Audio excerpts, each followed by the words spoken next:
How do the texts reflect the society or era in which they were written, and how do the two texts compare?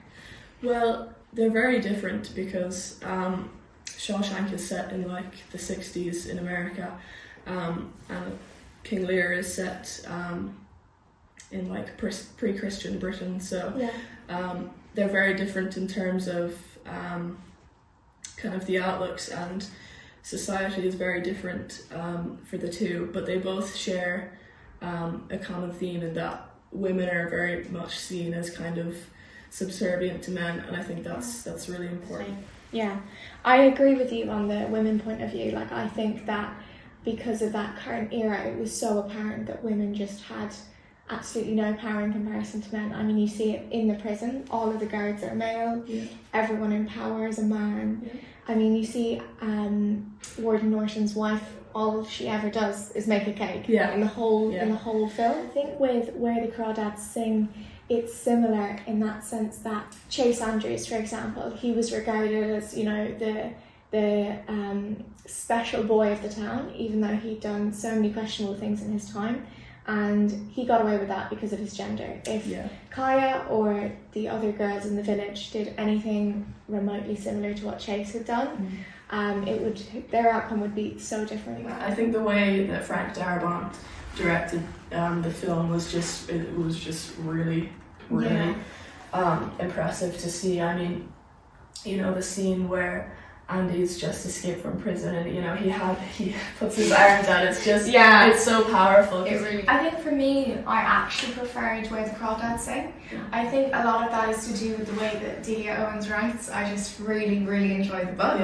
I thought that her characterization was amazing.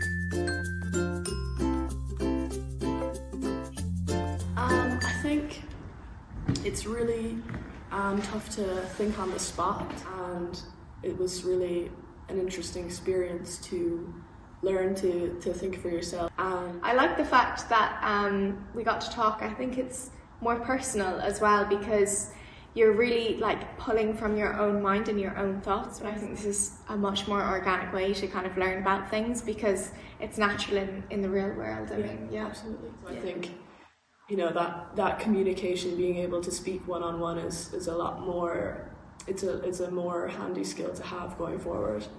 So for me, I found that the CBAs did really help me build my confidence, because I think it's really important to kind of have that level of confidence going into the working world, because it's inevitable at some point you're going to have to present that presentation, or, you know, have that hard conversation in front of a lot of people, whether you don't want to or you do. For me, the podcast definitely helped my communication skills, my oral communication skills, because I would have been a person who was maybe a bit more shy and a bit more hesitant to kind of put my opinion out in the world.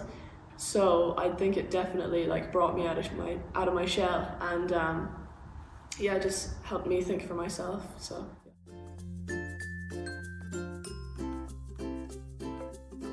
It takes critical thinking, and it takes, you know, conversational skills.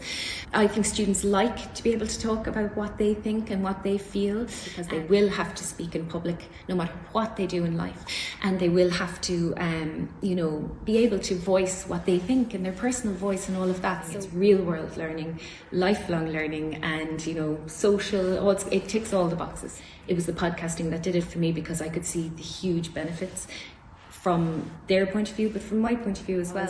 It's very student-led, so they would take complete control. I was more kind of in the background, you know, coordinating it, but they would, you know, research the guest, come up with questions, all this kind of thing. And they loved that. They loved that autonomy, and I think that's kind of, you know, it's a brilliant way to start them to go into fifth year, because having the confidence to say what you think is a skill in itself, and something we really want to nurture.